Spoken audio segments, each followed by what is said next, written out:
Avery looked at Jerry and could not believe that the man she loved could speak such cruel and angry words. "After all, you must understand me," Jerry said. "You and I have very different levels. I have good prospects waiting for me, and you will remain in this God-forsaken town." "Jerry, did you wait until graduation night on purpose to hurt me? Why didn't you say anything before? Just yesterday we were dating. We were a couple. And today it's over? I want to know what happened."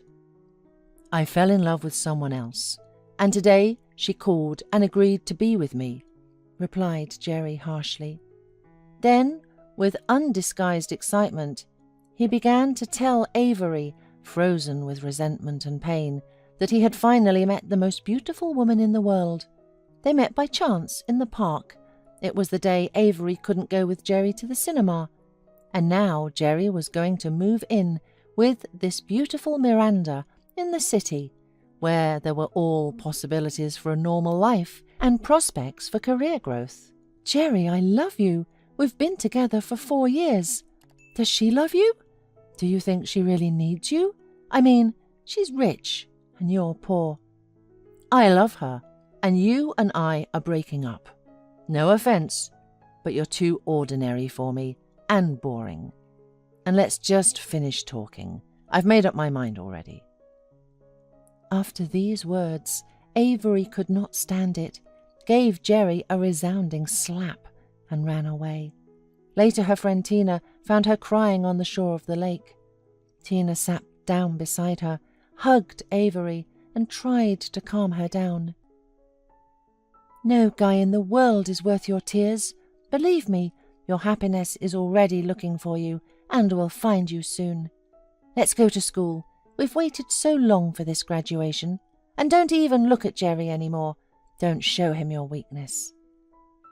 After long persuasion, Avery still agreed to go back to the party. But when they came, Jerry was no longer there. The classmates said that some young woman had come to pick him up in an expensive car, and they drove away. Avery was in pain, but thanks to Tina's support she managed to pull herself together and not cry. 10 years passed. Tina got married, moved to a nearby city and was raising 2 children. Her husband had a small business, and they had enough to live a comfortable life. But she did not forget her old friend. Avery graduated from college and worked in her native little town as a kindergarten teacher. She still did not have a husband or children, but she did not complain to Tina about her fate, and only sometimes joked during phone conversations. "My happiness can't find me. Probably it's lost its way. You're not a good fortune teller, Tina." "Well, you should just leave your village and come here to the city. There are better jobs and no problems with grooms here." Avery laughed at first, but then she really moved to the city. She rented a small apartment and got a job as a kindergarten teacher. Now she and Tina saw each other frequently, and whenever she visited her, Avery willingly helped out her friend by walking in the park with her children. Sometimes at the playground, Avery met a young man walking with his son, about 5 years old. One day the child got too involved in play and almost fell down the rope ladder, but Avery grabbed him in time. His father was distracted by his phone at that moment and did not keep track of the child. Frightened, the man ran to his son and grabbed him in his arms, heartily thanking Avery for her help and introducing himself as Stanley.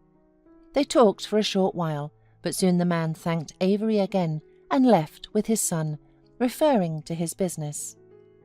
On the evening of the same day, when Avery returned with her children from an outing, Tina told her that today she had accidentally met Jerry at the car service. She noted with pleasure that it turned out that he had divorced his Miranda a long time ago, or rather, she herself kicked him out of the house, leaving him with nothing. And now Jerry, still handsome and daring, but penniless, worked in a car service. "Did he ask about me?" blushed Avery. "No, we hardly spoke," replied Tina, and looked at her friend. "Are you still not over him?" "No, it's long gone. It's just interesting to see what he's become." And then Tina had an idea for a way to teach Jerry a lesson.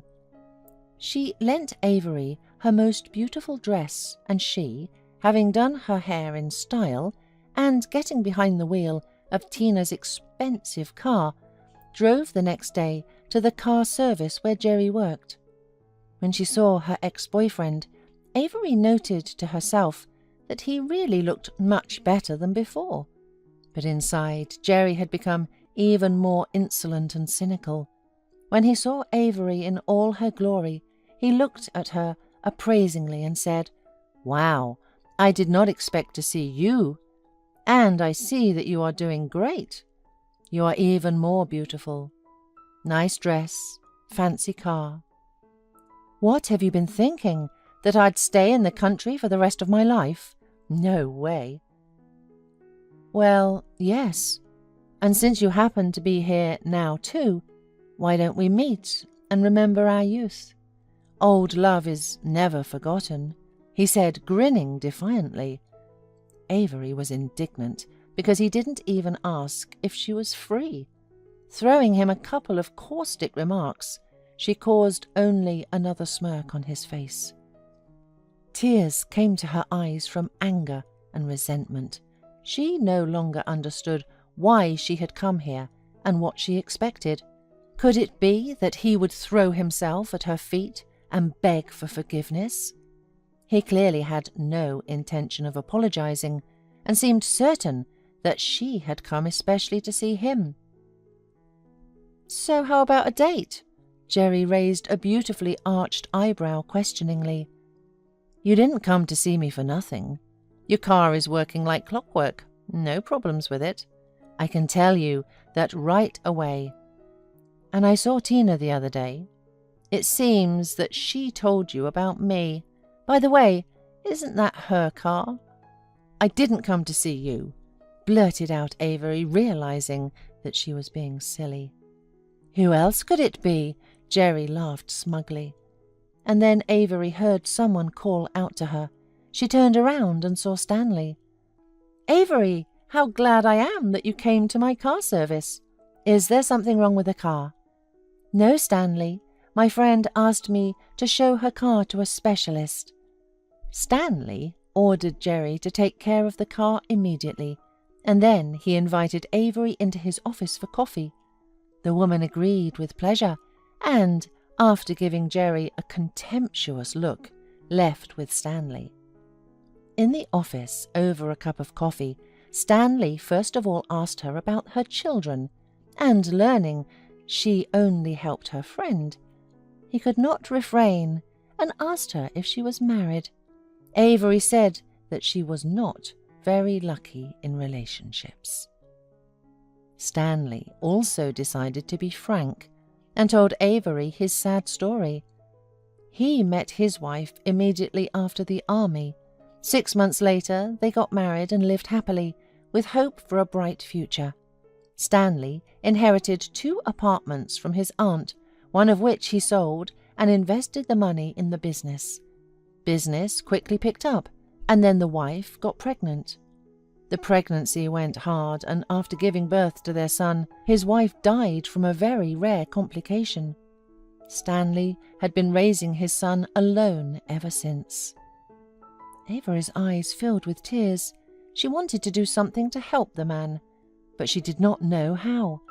Seeing the impression his words made on Avery, Stanley gently squeezed her hand and whispered, "Avery, I'm glad I met you." Avery looked into Stanley's face and smiled. "Me too." 3 months later, Avery and Stanley were married. Instead of a lavish wedding, the 3 of them went to a ski resort where they had a wonderful honeymoon. And 9 months later, their friendly family had a wonderful baby girl, and their family became truly happy.